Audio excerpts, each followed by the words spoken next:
Hi hello friends, എല്ലാ കൂട്ടുകാർക്കും പുതിയൊരു റിവ്യൂയിലേക്ക് സ്വാഗതം. നമ്മളെല്ലാവരും കാത്തിരുന്ന പ്രകാശിൻ്റെ വിവാഹം ആണ് കേട്ടോ ഇന്ന്. അങ്ങനെ പ്രകാശനും കൂട്ടരും വരുവാണ്. ആ സമയത്ത് നമ്മുടെ കല്യാണിണെങ്കിൽ ദീപനെ കൊണ്ടുകൊണ്ട് എന്തിനാ മോളെ എന്നെ ഒരുക്കുന്നതെന്ന് ചോദിക്കുമ്പോൾ അമ്മ അയാൾ അറിയണം അയാളുടെ ഭാര്യമാരൊക്കെ എത്ര സുന്ദരികളും സൽസ്വഭാവികളുമായിരുന്നു. അതോർത്ത് അയാൾ പശ്ചാത്തപിക്കണം. ഇനിയുള്ള കാലം അയാൾക്ക് അതിനുള്ള കാലമാണ് അമ്മേ. അത് മാത്രമല്ല, അയാളുടെ മകനല്ല അയാളുടെ പെൺമക്കളാണ് അയാൾക്ക് എപ്പോഴും കൂടെ ഉണ്ടാവുള്ളൂ എന്നൊക്കെ ബോധം അയാൾക്ക് ഉണ്ടാവണം. അതിനു വേണ്ടിയിട്ടാണ് അമ്മേനെയും ഞാൻ ഒരുക്കുന്നത്. അമ്മയും അതുപോലെ തന്നെ ലക്ഷ്മി അമ്മയും കല്യാണ പെണ്ണുങ്ങളെ പോലെ റെഡിയായിട്ട് അയാളെ മുമ്പിലേക്ക് പോകണം. ആ സമയത്ത് അയാളെ മനസ്സിൽ തോന്നുന്ന കാര്യങ്ങളുണ്ടല്ലോ, അതൊക്കെ നമുക്ക് നേരിട്ട് കാണണം അമ്മേ. അതൊക്കെ കണ്ട് നമുക്ക് രസിക്കണ്ടേ? അതിനെയാണ് അമ്മ ഒരു കാര്യം ചെയ്യും. അമ്മ ഈ സാരി മാറിയിട്ട് ഈ സാരി എടുക്കുന്ന വേണ്ടി കല്യാണ സാരി എടുത്തിട്ട് നമ്മുടെ കല്യാണി ദീപക്ക് കൊടുക്കുകയാണ്. ദീപ കല്യാണ സാരി എടുക്കുന്നുണ്ട്. ശേഷം കല്യാണി തന്നെയാണ് ദീപനെ അണിഞ്ഞൊരുക്കുക. അതായത് ഒരു കല്യാണ പെണ്ണ് എങ്ങനെയാണോ ആ രീതിയിൽ തന്നെ ദീപനെ അണിയിച്ചൊരുക്കി നിർത്തുവാട്ടോ. ശേഷം നമ്മുടെ ലക്ഷ്മിയുടെ അടുത്തേക്ക് കൊണ്ടുവരുന്നുണ്ട്. ആഹാ, ദീപ ഇപ്പൊ ഒരു മണവാട്ടി പെണ്ണായല്ലോ ചോദിക്കുമ്പോൾ എന്ത് ചെയ്യാനാ, എല്ലാം ഈ പിള്ളേരുടെ പ്ലാനിങ് ആണല്ലോ എന്ന് പറയുമ്പോൾ കാർത്തിക പറയുന്നുണ്ട്, കല്യാണിക്കും കിരണും എന്തോ വലിയൊരു പ്ലാൻ ഉണ്ട്, വലിയൊരു ട്വിസ്റ്റ് കൊണ്ടുവരാൻ വേണ്ട അവരിങ്ങനെയൊക്കെ ചെയ്തിരിക്കുന്നത്. എന്തായാലും നമുക്ക് നോക്കാം. എന്തായാലും പ്രകാശനും അയാളുടെ അമ്മയും മോനൊക്കെ നാണം കെടുന്ന കാഴ്ച നമുക്ക് ഇന്ന് കാണാൻ പറ്റുമല്ലോ എന്നൊക്കെ പറഞ്ഞിട്ട് അവർ സംസാരിച്ചുകൊണ്ടിരിക്കുന്നതിനെ പ്രകാശിന് വണ്ടി വരുന്ന ഒച്ച കേൾക്കുവാട്ടോ. എത്തിയിട്ടുണ്ട് കല്യാണച്ചക്കൻ എന്ന് കാർത്തിക പറയാണ്. അപ്പോഴേക്കും അവരെല്ലാവരും പൊട്ടിച്ചിരിക്കുക കേട്ടോ. ശേഷം നമ്മുടെ പ്രകാശനും അതുപോലെ തന്നെ വിക്രവും അമ്മുമ്മയൊക്കെ ഇറങ്ങുമ്പോൾ ഞെട്ടിപ്പോവുകയാണ്. ആ കതിർമണ്ഡപമൊക്കെ കാണുമ്പോൾ കണ്ണ് തള്ളിപ്പോവാട്ടോ. ഇത്രയും വലിയ കതിർമണ്ഡപം, എന്തൊരു അലങ്കാരം അലങ്കരിച്ചിരിക്കണം, എന്ത് സൂപ്പർ എന്നൊക്കെ പറയാണ്. എന്തായാലും ഈ അലങ്കരിച്ചിരിക്കുന്ന ആളെ നോക്കി വെച്ചേക്കട ബാല, നമുക്ക് ആവശ്യം വരും. നല്ല രീതിയിൽ തന്നെ അലങ്കരിച്ചിട്ടുണ്ടെന്ന് പറയുമ്പോൾ ഭരണം പറയണ്ട. അതെ, ഇത് അലങ്കരിച്ചേക്കണത് വേറെ ആരുമല്ല, സാറിന്റെ മോള കല്യാണി. അവളെങ്ങനെ ഇത് അലങ്കരിച്ചത്? അതൊന്നും എനിക്കറിയില്ല. കല്യാണി മോളായി അലങ്കരിച്ചിരിക്കുന്നത്. അതാ അവിടെ ഇവിടെയൊക്കെ ഒരു പോരായ്മയുണ്ട് എന്ന് പ്രകാശൻ അപ്പൊ തന്നെ മാറ്റി പറയാട്ടോ. അപ്പോഴേക്കും കുറെ ബന്ധുക്കളൊക്കെ വരുന്നുണ്ട്. ലക്ഷ്മിക്ക് എന്തോരം ബന്ധുക്കളാ അല്ലേ അമ്മേ? അതേടാ, എല്ലാം നല്ല വലിയ ആൾക്കാരാ എന്നൊക്കെ പറയണം. അങ്ങനെ പ്രകാശിന്റെ കാലൊക്കെ കഴുകിയിട്ട് അവരകത്തേക്ക് ക്ഷണിക്കുവാണ്. മാലയൊക്കെ ഇട്ട് പ്രകാശൻ രാജാവിനെ പോലെ ഇങ്ങനെ വരുവാണ്. തൊട്ടു പിന്നാലെ യുവരാജാവിനെ പോലെ വിക്രവും ഇങ്ങനെ വരുന്നുണ്ട് കേട്ടോ.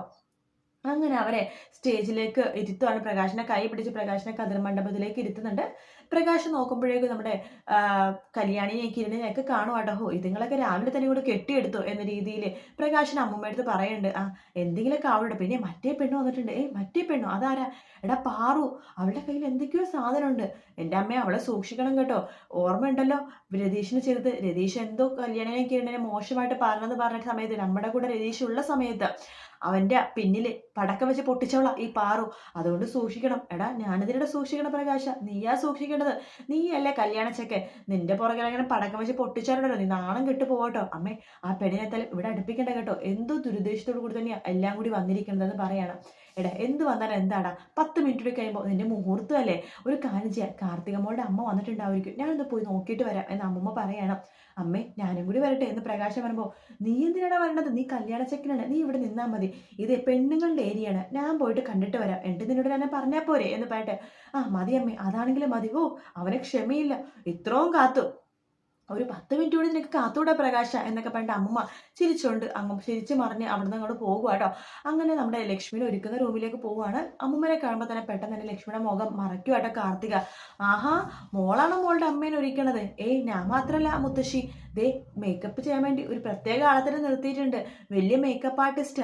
കൊള്ളാലോ, ദേഹം മുഴുവൻ സ്വർണ്ണമൊക്കെ ഉണ്ടല്ലോ എന്ന് പറയുമ്പോൾ, എന്ത് പറയാനാ മുത്തശ്ശി, ഇതിന്റെ 3 ഇരട്ടി സ്വർണ്ണം ഞാൻ മേടിച്ചു കൊടുത്തതാ. പക്ഷെ അമ്മക്ക് ഒരേ നിർബന്ധം, സിമ്പിളായിട്ട് മതിയെന്ന്. അത് മതി മോളെ എന്ന് പറയാണ് നമ്മുടെ അമ്മുമ്മ. പറയുന്നുണ്ട്, എന്തിനാ ഇത്ര വലിയ ആർഭാടമൊക്കെ കാണിക്കുന്നത്? ഇതന്നെ ധാരാളമാണ്. ഇത് തന്നെ 100-200 പവൻ ഉണ്ടാവുമല്ലോ. എനിക്കൊരു 600 പവൻ അമ്മയുടെ ദേഹത്തിടണമെന്നായിരുന്നു ആഗ്രഹം എന്ന് കാർത്തിക പറയുമ്പോൾ, സാരില്ല മോളെ, സ്വർണ്ണമൊക്കെ ആയിട്ട് മോളിന് കയ്യിൽ കൊടുത്താൽ മതി, അമ്മ അത് ലോക്കറി വെച്ചോളും, അല്ലെങ്കിൽ പ്രകാശം സൂക്ഷിച്ചോളും എന്നൊക്കെ പറയണം. സൂക്ഷിക്കും എന്ന് കാർത്തിക് ഇങ്ങനെ മനസ്സിൽ വിചാരിക്കുന്നുണ്ട് കേട്ടോ.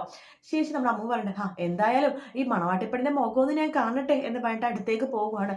ശേഷം എന്താണ് തുണി എടുത്ത് ഇങ്ങനെ മാറ്റാൻ പോകുമ്പോഴേക്കും കാർത്തികിനെ കയ്യിൽ കയറി പിടിക്കാട്ടോ. എന്താ മോളെ? അതെ, അമ്മുമ്മക്കും അച്ഛന്റെ വിലക്ക് ബാധകമാണ്. കല്യാണ സമയത്ത് മുഹൂർത്ത സമയത്ത് മാത്രം അമ്മയുടെ മുഖം കണ്ടാൽ മതി. എന്താ മോളെ ഇങ്ങനെയൊക്കെ? എന്നാലും എന്റെ മരുമകളാവുമ്പോൾ പെൺകുട്ടിയല്ലേ. എന്തായാലും ഇനി കുറച്ച് നിമിഷങ്ങൾ മാത്രമുള്ള മുഹൂർത്തത്തിന്, അപ്പൊ ഞാൻ മുഖം കണ്ട എന്താ പ്രശ്നം? ആണുങ്ങളൊന്നല്ലല്ലോ, ഞാനല്ലേ. അതെ, പക്ഷെ മുത്തശ്ശി, ഇതെന്റെ ഒരു വാശിയാണ്. മുത്തശ്ശി വിക്രവും അച്ഛനൊക്കെ മുഹൂർത്ത സമയത്ത് മാത്രം അമ്മയുടെ മുഖം കണ്ടാൽ മതി എന്നുള്ളത് എന്റെ ചെറിയൊരു വാശിയാണെന്ന് കൂട്ടിക്കോ. ഈ കൊച്ചിന്റെ ഒരു കാര്യം. ലക്ഷ്മി, ഞാൻ അവിടെ ഉണ്ടാവും കേട്ടോ എന്ന് പറയുമ്പോൾ ലക്ഷ്മിയുടെ തലയാട്ടും.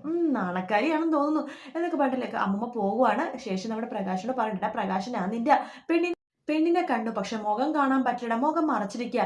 നോർത്ത് ഇന്ത്യൻ സ്റ്റൈലിലാണല്ലോ മാരേജ്, അതുകൊണ്ട് മുഖം മറച്ചിരിക്കുകയാണ്. എൻ്റെ അമ്മേനെ അപ്പോൾ ഒരു മുഖം കാണിച്ചില്ലേ? ഇല്ലെന്നേ, ഞാൻ മുഖം മാറ്റി നോക്കാൻ പോകുമ്പോഴേക്കും കാർത്തിക മോള് പറഞ്ഞു വേണ്ട, ഇനി കുറച്ച് നിമിഷങ്ങളല്ലേ ഉള്ളൂ, മുഹൂർത്ത സമയത്ത് കണ്ടാൽ മതിയെന്ന്. അതെ അമ്മ, അല്ലെങ്കിൽ അപ്പം അങ്ങോട്ട് പോകണ്ട, ഇനിയിപ്പോൾ മുഹൂർത്തത്തിന് 10 മിനിറ്റ് പോലും തികച്ചില്ല, അതുകൊണ്ട് നമുക്ക് ആ സമയത്ത് കാണാലോ എന്ന് പറയണം.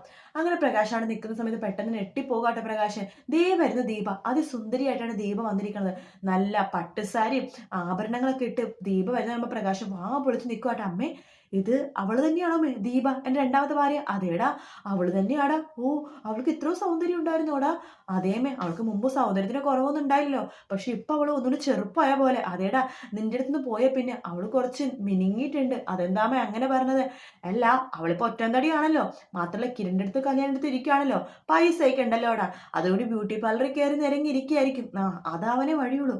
ഓ, കണ്ണ് മഞ്ഞിച്ചു പോവാ അവളുടെ സൗന്ദര്യം കണ്ടിട്ട്. ഓ, അതൊക്കെ പോട്ടടാ, ഇതിനേക്കാളും 100 ഇരട്ടി സൗന്ദര്യമുണ്ട് നിന്റെ ലക്ഷ്മിക്ക്. അതെ അതെ, അവള് ഇവളെക്കാളും ചെറുപ്പമാണെന്നാ കേട്ടത്. അതെ അതെ, ദീപിനേക്കാളും ചെറുപ്പമാണെടാ, നിന്റെ ഭാഗ്യയുടെ ലക്ഷ്മി ഒരു ചെറുപ്പക്കാരിയാടാ എന്നൊക്കെ പറയാണ്. അവളെ മുഖം മറച്ചാലും അവളുടെ സൗന്ദര്യം ഞാൻ കണ്ടിട്ട് എന്ത് പൊക്കമാണെന്ന് അറിയാവോ അവൾക്ക്? നല്ല ഒത്ത ശരീരവും നല്ല പൊക്കോ നല്ല കളറും, നിനക്ക് നല്ല മുടിയുണ്ട്, നിനക്ക് പറ്റിയ പെണ്ണ് തന്നെയാടാ. കാണും പറയാ, കൈയൊക്കെ നല്ല മിനുസുമായിട്ട് ഇരിക്കും, ചെറുപ്പക്കാരി തന്നെയാടാ പ്രകാശ എന്ന് പറയാണ്. കൊതിയാവാൻ പറഞ്ഞ കേട്ടെ എന്നൊക്കെ പറഞ്ഞിട്ട് ഇങ്ങനെ നിൽക്കണം. അങ്ങനെ മുഹൂർത്തമാവാണ്. എന്താ പെണ്ണിനെ കൊണ്ടുവന്നോ എന്ന് പറയണ്ട. അങ്ങനെ കാർത്തിക നമ്മുടെ ലക്ഷ്മിനെയും കൂട്ടിക്കൊണ്ട് അങ്ങോട്ടേക്ക് വരും കേട്ടോ. പ്രകാശം നോക്കുമ്പോഴേക്കും ലക്ഷ്മി മുഖമൊക്കെ മറച്ചിട്ടാണ് വരുന്നത്.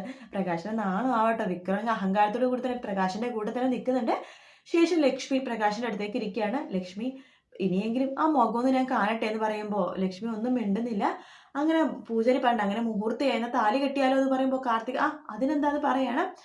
അപ്പോൾ താലി കെട്ടാൻ സമയമായി. അങ്ങനെ പ്രകാശൻ താലിമാല വിക്രം എടുത്തെടുക്കുകയാണ്. പ്രകാശൻ താലി കെട്ടാൻ വേണ്ടി ഇങ്ങനെ കൈ ഇങ്ങനെ കൊണ്ടുപോകുമ്പോഴേക്കും ലക്ഷ്മി മുഖത്തെ മുടി ആ തുണി അങ്ങോട്ട് മാറ്റുക കേട്ടോ. അത് കാണുന്ന പ്രകാശൻ ഞെട്ടിപ്പോവാണ്. ലക്ഷ്മിനെ കാണുമ്പോൾ ഇവളെന്താ ഇവിടെ നിൽക്കുന്നത്? കാർത്തിക മോളെ, ദേ എന്തോ പ്രശ്നം ഉണ്ടാക്കാൻ വേണ്ടി വന്നിരിക്കുക, മാറവിടെ നിന്ന്. കാർത്തിക മോളുടെ അമ്മേനെ വിളിക്കുക എന്ന് പറയാണ്. അച്ഛാ, അത് തന്നെയാ എൻ്റെ അമ്മ. ഇതോ മോള് എന്തൊക്കെയാ പറഞ്ഞത്? ഇത് ലക്ഷ്മിയാണ്, എൻ്റെ ആദ്യ ഭാര്യ എന്ന് പറയുമ്പോൾ അച്ഛാ എനിക്കറിയാം, അത് തന്നെയാ അച്ഛൻ ഇപ്പൊ കല്യാണം കഴിക്കാൻ വന്ന പെണ്ണും. അച്ഛൻ്റെ ആദ്യ ഭാര്യ ലക്ഷ്മി തന്നെയാ അച്ഛൻ, എൻ്റെ അമ്മ, അച്ഛൻ്റെ സ്വന്തം മകള് തന്നെയാ ഞാൻ എന്ന് പറയുമ്പോൾ പ്രകാശൻ അത് ചാടി എഴുന്നേക്കുവാട്ടോ. എന്തൊക്കെയാ മോളെ നീ പറയണത്? അതെ, അച്ഛൻ ഇത്ര നാളെ മോളെ വിളിച്ചുകൊണ്ടിരുന്നത് അച്ഛൻ്റെ സ്വന്തം മോളെ തന്നെയാണ് ഞാൻ. കാദംബരിനെ കല്യാണേക്കാളും മുമ്പ് അച്ഛനുണ്ടായ അച്ഛൻ്റെ മോളാണ് ഞാൻ എന്ന് പറയുമ്പോൾ പ്രകാശനാകെ ഞെട്ടിപ്പോട്ടെ. വിക്രം പറയണ്ടോ, ഷോ നാണം കിടാനായിട്ട്, ഇത് എന്തൊരു അവസ്ഥയാണ്, ആ സ്വാതി തന്നതിന് ഇരട്ടി പണിയാ ഇപ്പൊ ഇവര് തന്നിരിക്കണതെന്ന് പറയുമ്പോൾ കിരണും കല്യാണൊക്കെ പറയണ്ട. പ്രകാശ, അങ്ങനെ അങ്ങോട്ട് പോവല്ലേ കേട്ടോ, കുറച്ച് പരിപാടിയും കാര്യങ്ങളൊക്കെ ഉണ്ട്, എന്തായാലും താൻ വന്നതല്ലേ, താലി കെട്ടെന്ന് പറയുമ്പോൾ മിണ്ടി പോയിരുന്നു എന്നൊക്കെ പറയാണ്. താലി കെട്ടെന്ന് എല്ലാവരും പറയുമ്പോഴേക്കും പോവിടെ എന്നൊക്കെ പറഞ്ഞിട്ട് പ്രകാശം പോകാൻ മുമ്പ് കിരണും കല്യാണൊക്കെ അങ്ങോട്ട് പിടിച്ചു നിർത്തോട്ടെ, അങ്ങനെ അങ്ങോട്ട് പോയാലോ, ഇനി ഒരുപാട് പരിപാടിയൊക്കെ ബാക്കിയുണ്ടല്ലേ, ഫുഡൊക്കെ ഉണ്ട്, നമുക്കതൊക്കെ കഴിച്ചിട്ട് പോകാന്നേ എന്ന് പറയുമ്പോൾ പ്രകാശം കൈ തട്ടിമായിട്ട് അവിടെ നിന്ന് പോകുമായിട്ട്. പ്രകാശം ശരി എൻജോയ് ചെയ്തതിനൊക്കെ വരുന്നുണ്ട്. എന്തായാലും അടിപൊളി ഭാഗമാണ് ഇന്നത്തെ എപ്പിസോഡിൽ, അതുകൊണ്ട് തന്നെ എപ്പിസോഡ് ഡിലേ ആണ്. കാത്തിരുന്ന് കാണുന്നത് പ്രൊമോ റിവ്യൂ ആണ് ഞാൻ പറഞ്ഞത്. കാത്തിരുന്ന് കാണാൻ ഒറിജിനൽ എപ്പിസോഡ് വരുമ്പോൾ റിവ്യൂ ഇടുന്നതായിരിക്കും. വീഡിയോ ഇഷ്ടപ്പെട്ടെങ്കിൽ ലൈക്ക് ചെയ്യുക, സബ്സ്ക്രൈബ് ചെയ്യുക, കമന്റ് ചെയ്യുക. മറ്റൊരു വീഡിയോ ആയിട്ട് വീണ്ടും കാണാം. Take care, bye bye.